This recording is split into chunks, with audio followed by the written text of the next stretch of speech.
প্রিয় দর্শক, আসসালামু আলাইকুম।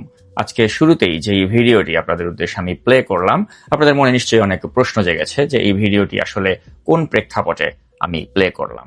তো প্রিয় দর্শক, আপনারা নিশ্চয়ই জানেন যে এই মুহূর্তে সবচেয়ে আলোচিত বিষয় হচ্ছে নীলা মার্কেট, হাঁসের মাংস, ওয়েস্টিন হোটেল। এই বিষয়গুলো নিয়ে খুব আলোচনা আমরা দেখতে পাচ্ছি।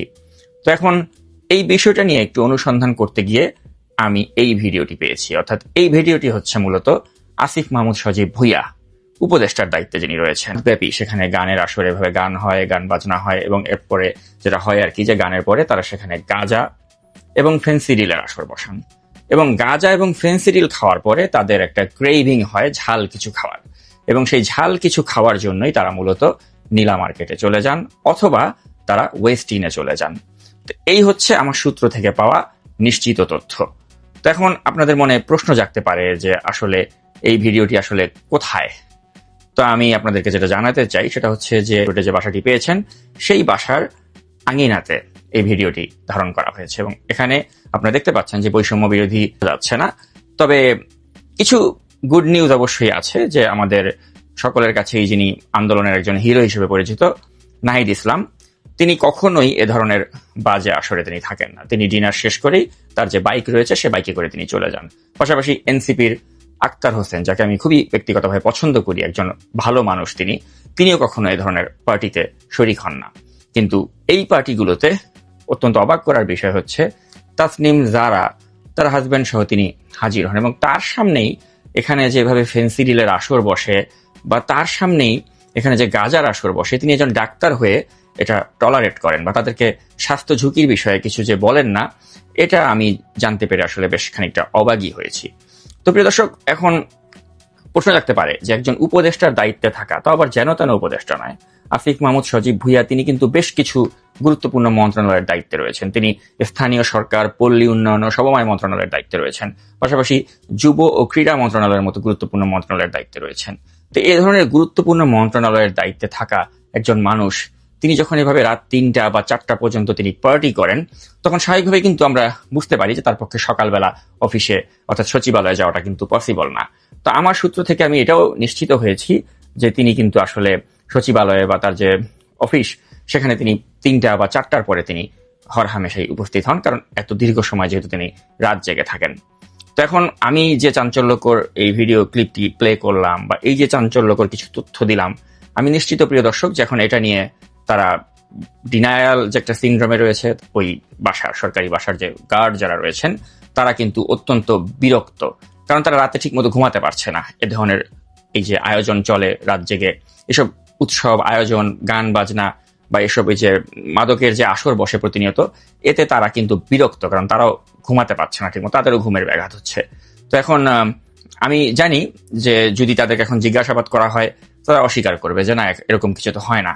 কিন্তু একটা কথা আমি বলে রাখতে চাই যে যেদিন পরিস্থিতির একটা ব্যতিক্রম কিছু ঘটবে এবং তাদেরকে যদি তাদের নিরাপত্তার বিষয়টা নিশ্চিত করা হয়, তাহলে এই যে বাসার যে সিকিউরিটির দায়িত্বে যারা রয়েছেন তারা যদি মুখ খুলে, তাহলে কিন্তু আসিফ মাহমুদ সজীব ভুঁইয়ার কোনো অস্তিত্ব থাকবে না, কারণ তাদের চোখের সামনেই কিন্তু এই অপকর্মগুলো দিনের পর দিন ঘটে আসছে।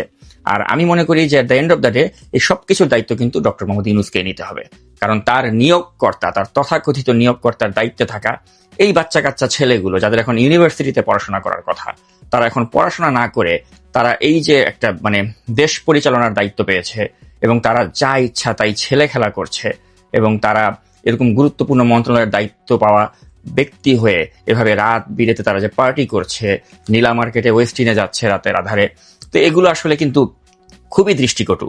আর আসিফ মাহমুদ সজীব ভুঁইয়া তিনি তো দাবি করেন যে তিনি এনসিপির কেউ নন, অথচ আমি আমার সূত্র থেকে এটাও কনফার্ম হয়েছি যে তিনি ধানমন্ডি 10 আসনে এনসিপির পক্ষ থেকে তিনি কিন্তু আগামী নির্বাচনে প্রতিদ্বন্দ্বিতা করবেন। তো এই যে একটা হাস্যকর বিষয় আমরা দেখতে পাচ্ছি যে তিনি এনসিপির কেউ নন, আবার তিনি উপদেষ্টার দায়িত্বে রয়েছেন, আবার আমার সূত্র আমাকে কনফার্ম করলো যে তিনি এনসিপির হয়ে ধানমন্ডি 10 আসন থেকে তিনি নির্বাচনে প্রতিদ্বন্দ্বিতা করবেন। আবার আমরা দেখতে পাচ্ছি তার বাসায় যে রাতের আধারে যে এই পার্টিগুলো হচ্ছে, এখানে ওই এনসিপির বা বৈষম্য বিরোধী আন্দোলনের যারা ছেলেপেলে তাদের একটা সরব উপস্থিতি আমরা দেখতে পাচ্ছি। তো এ থেকে তো প্রমাণিত হয়ে যাচ্ছে যে এই যে আমাদেরকে যে একটা ধোঁকা দেয়া হচ্ছে, এই ধোঁকা তো দেওয়ার কোনো মানে নেই, কারণ আমরা তো বুঝতে পারছি যে এখানে আমাদেরকে তারা মিথ্যা কথা বলছে, এবং তিনি উপদেষ্টার দায়িত্বে থেকে একটা রাজনৈতিক দলের প্রতি তার যে আনুগত্য রয়েছে বা ওই দলেই যে তিনি যোগ দেবেন, এটা তো আমরা ক্লিয়ার বুঝতে পারছি। তো এই যে জাতির সাথে এক ধরনের প্রতারণা, এবং এই অল্প বয়সেই তারা যখন এ ধরনের প্রতারণা করে, তাহলে ভবিষ্যতে তো আর আসলে এরা আমি যেটা মনে করি যে ওই ওবায়দুল কাদেরদেরই একটা যোগ্য উত্তরসূরি হতে যাচ্ছে।